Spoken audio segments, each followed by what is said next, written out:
बसने वाले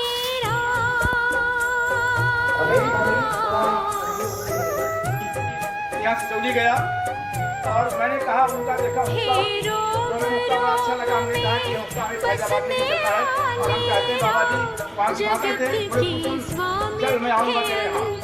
फैजाबाद में जनजागृति हुई हमको कई बार जेल भी गए। हमारे तमाम साथी हैं जिले का प्रभार, मंडल का प्रभार, पूर्वांचल का प्रभार और इसमें प्रदेश संगठन मंत्री के रूप में संगठन मुझे जिम्मेदारी दिया है और मीटिंग चलती रहती है। हनुमान प्रसाद सोनी जी उपस्थित हैं। मैं आपको मंच पर आह्वान करता हूं। बहुत दूर से गोसाईगंज से चलकर हमारे बीच में बहुत समय से यहाँ पर ठहरे, आपका सम्मान करें। इस विद्यालय प्रांगण में एक और महान विभूति आपके सामने सम्मानित हुई। एक बार जोरदार तालियां बजा दीजिए, कुछ उत्सव महोत्सव में बदल जाए। और ये सम्मानित करते हुए हमारे विद्यालय के प्रबंधक राजेश चौबे जी। हम चलते रहते हैं, रास्ते में कोई पागल मिल जाता तो ऐसे ही अवस्था में उसकी सेवा करने लगते हैं। तो ये सम्मान समारोह जो हुआ है इससे हमारा मन और बढ़ गया और सेवा करने का मतलब हमको एक ऊर्जा प्रदान हो गई। इस सम्मान से एक ऊर्जा। बीच में वेक्टर हर्ष यादव, विवेक शर्मा खुलकर हाथ लें। हमारे चारों शिष्य हैं इनके, शिवांत मौर्य, हर्ष यादव, विवेक शर्मा जी, रुद्रेश राय, जयसिंह जी डायरेक्टर। इसमें से एक बालक हमारा रुद्रेश राय, ये अभी IIT गांधीनगर में अध्ययनरत है। बाकी शिवांत मौर्य, हर्ष यादव और विवेक शर्मा, ये तीनों बच्चे अभी इसी साल जो अभी IIT के रिजल्ट्स आए हैं इसमें ये तीनों बालक अभी चयनित हुए हैं और इन्होंने अयोध्या जनपद का नाम प्रदेश स्तर पर रोशन किया, राष्ट्रीय स्तर पर किया है। जहां मॉडिफिकेशन होगा वो तुरंत आ जाता है, सब कुछ ऑनलाइन चल रहा है, समझ लीजिए। इन बालकों का सम्मान समारोह हो रहा है।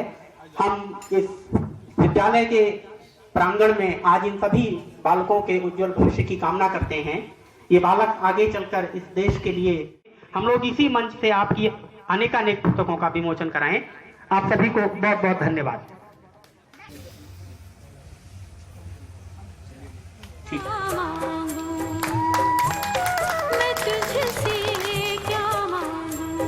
हमारे बड़े भाई राजेश चौबे जी मुस्कुराते हुए, सम्मान देना गर्व की बात है, आनंद की बात है। मैं 4 पंक्तियां डॉक्टर टीवी विद्यालय की छात्रा कोमल दुबे जी,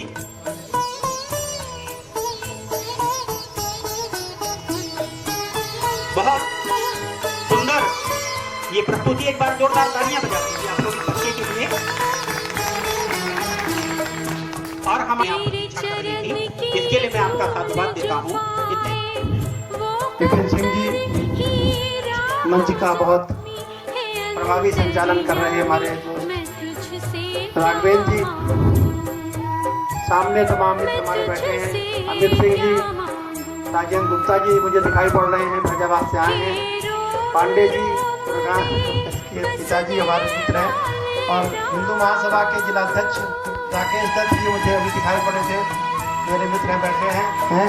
मैं आप सभी का यहाँ पे स्वागत अभिनंदन करता हूँ और धन्यवाद करता हूँ चौबे जी का कि उन्होंने इतने लोगों से एक साथ मुखातिब होने का, मिलने का मौका दिया। राघवेंद्र सरकार के चरणों में, लक्ष्मण जी और माँ जानकी के चरणों में अपना प्रणाम निवेदित करता हूँ। और जब कभी सम्मान की बात आती है, विपिन सिंह का आदेश था कि आपको रहना है, मैंने चौबे जी से कह दिया है कि आप आएंगे। थोड़ी व्यस्तता थी, अभी भी मुझे जाना है, 2 बजे एक कार्यक्रम है, विपिन भाई को मालूम है, उसमें फैजाबाद में रहना है। लेकिन मैं इसीलिए आया कि ऐसे अवसर बड़े दुर्लभ होते हैं और जो प्रतिभा को सम्मानित करने का काम है ये वाकई में बहुत महत्वपूर्ण है। ये लड़का सामने बैठा है, इसने इतनी कम उम्र में इतना नाम किया, सोच नहीं सकता है, पूरी दुनिया में इसका नाम जाना जाता है। तो इस तरीके से ये जो कार्यक्रम इस तरीके से होते हैं, सम्मानित किया जाता है प्रतिभा को, तो इससे निश्चित रूप से वो व्यक्ति वो प्रतिभा और प्रेरित होती है कि मैं और अच्छा करूंगा तो मुझे और इस तरीके से रिकग्निशन मिलेगी, पहचान मिलेगी, लोग मुझे प्रेम देंगे, सम्मान देंगे, मेरा मान बढ़ेगा, मेरे परिवार का मान बढ़ेगा और फिर पूरे देश का मान बढ़ेगा। तो देश का नाम रोशन करने वाली हैं, ये पूरे देश का नाम अंतर्राष्ट्रीय क्षितिज पर ले जाने वाली हैं। तो इसलिए निश्चित रूप से ये जो कार्यक्रम है ये बहुत महत्वपूर्ण है। मैं चौबे जी को धन्यवाद करता हूँ कि उन्होंने, हालांकि ये जो दौर है ये थोड़ा संवेदनशील दौर है और इसमें उन्होंने ये कार्यक्रम किया, तो इसके लिए मैं इनको बधाई देता हूँ। पहले इटावा जिला हुआ करता था, अब उसी में को काट के एक जिला, जैसे यहाँ से अम्बेडकर नगर बनाया गया वैसे वहाँ औरैया जिला बनाया गया। मैं उस औरैया जिले से आता हूँ, लेकिन मैं जब आया यहाँ पे अयोध्या में काम करने के लिए, मुझे भेजा गया दैनिक जागरण लखनऊ से, तो ये बोला गया कि आपको थोड़े दिन के लिए चले जाइए, फिर आपको वापस बुला लिया जाएगा लखनऊ। तो मैं उसी आश्वासन पे चला आया, लेकिन फिर मैं जब भगवान राम की इस पावन जन्मभूमि पर आया तो मेरा वापस जाने का मन नहीं किया। और मैं आपको सही बताऊं कि मैं भगवान से सिर्फ एक प्रार्थना करता हूं रोज कि अब कुछ भी हो जाए, अब अपनी जन्मभूमि से मुझे अलग ना करिएगा, विलग ना करिएगा। अब मैं यहीं की मिट्टी में, सरयू जी में विसर्जित हो जाऊं, विलीन हो जाऊं, ऐसी कामना भगवान से रोज करता हूं कि आपने अपनी जन्मभूमि पर बुला लिया। पता नहीं पिछले जन्म के कौन से पुण्य थे, संचित पुण्य थे कि मैं मध्य उत्तर प्रदेश से आकर यहाँ पे अयोध्या में मुझे सेवा करने का मौका मिला, और एक ऐसे क्षेत्र में सेवा करने का मौका मिला कि जहाँ मैं रोज, जब मैं शाम होती है तो मुझे खुशी होती है, संतोष होता है। मैं नित्य प्रति 10-5 लोगों की सुबह से शाम तक, ऐसे लोग जिनका कोई सहारा नहीं होता है, वो कहीं जा नहीं सकते, किसी जनप्रतिनिधि के पास नहीं जा सकते, किसी अफसर के पास नहीं जा सकते, उन्हें पता नहीं कौन मेरे पास भेजता है, मैं जान नहीं पाया हूँ। या तो जिले में कुछ लोग ऐसे हैं जो उन्हें बता देते हैं कि तुम वहाँ चले जाओ, तुम्हारी मदद होगी। मैं नित्य प्रति कुछ लोगों का काम करता हूँ और मुझे ऐसा लगता है कि भगवान ने मुझे इसीलिए यहाँ पे बुला लिया और अपनी जन्मभूमि पे कुछ ऐसे लोगों का, वंचित लोगों का, गरीब लोगों का, पिछड़े लोगों का, जिनका कोई सहारा नहीं होता है, जिनका कोई अवलंब नहीं होता है, वो पता नहीं कहाँ से भटकते हुए आ जाते हैं। मैं तो एक मंजिल ऊपर बैठता हूँ, मेरा ऑफिस है, वहाँ पे तमाम बुजुर्ग लोग आ जाते हैं, दीनहीन लोग आ जाते हैं, ऐसे लोग की मुझे बहुत करुणा होती है।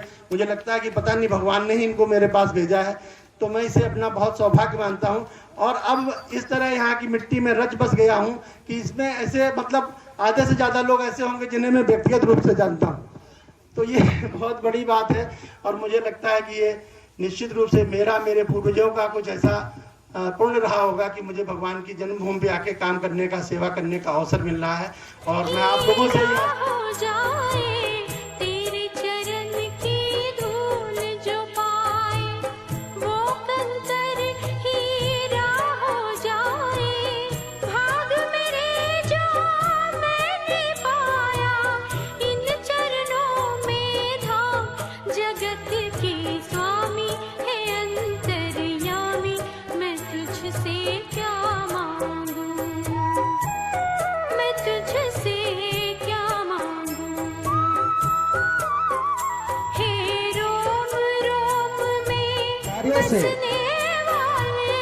मातृशक्ति प्रभावित होगी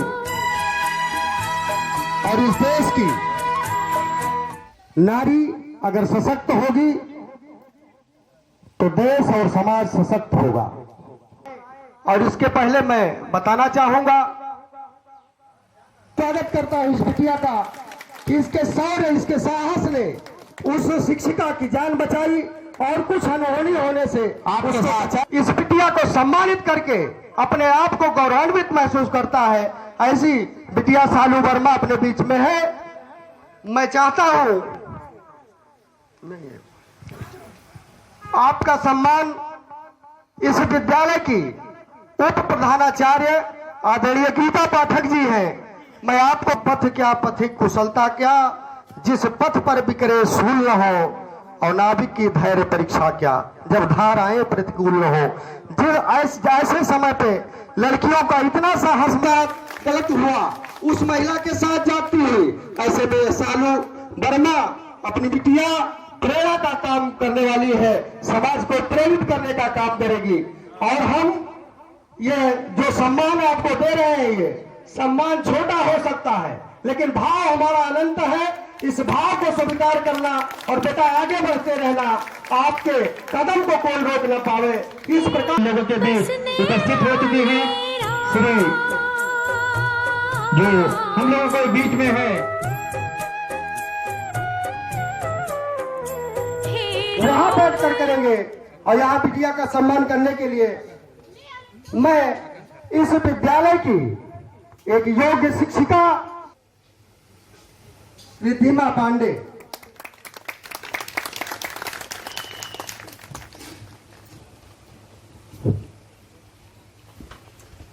बिटिया आपको पुरस्कार तो बहुत सारे मिले होंगे।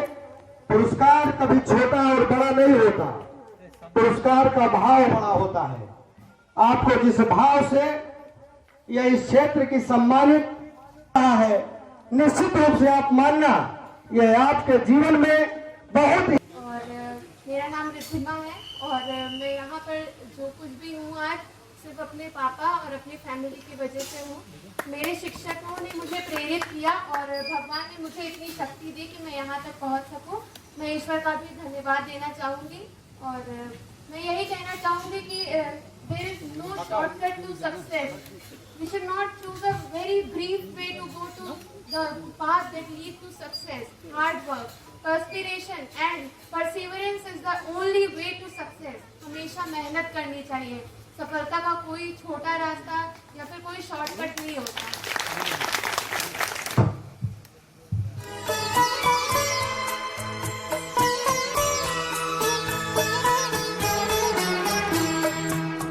तेरे चरण की धूल जो पाए वो कंकर और मैंने कहा उनका देखा हो जाए। उनका बड़ा अच्छा लगा। हमने कहा कि उसका अभी फैजाबाद में भी चलता है और हम चाहते हैं बाबा जी वहाँ की भाषा थे चल मैं आऊँगा तेरे यहाँ। फैजाबाद में जनजागृति हुई, हम लोग कई बार जेल भी गए, हमारे समाज साथी हैं। जिले का प्रभार, मंडल का प्रभार, पूर्वांचल का प्रभार और दूसरा प्रधानमंत्री के रूप में संगठन मुझे जिम्मेदारी दिया है। मैं तुझसे क्या मांगूं, मैं तुझसे क्या मांगूं। हे रोम रोम में बसने वाले राम।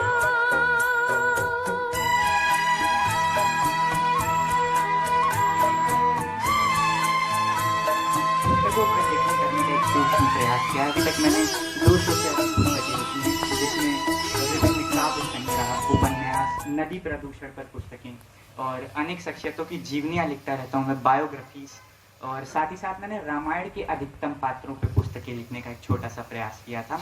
रामायण के अलग अलग 50 पात्रों पर पुस्तकें लिखने का।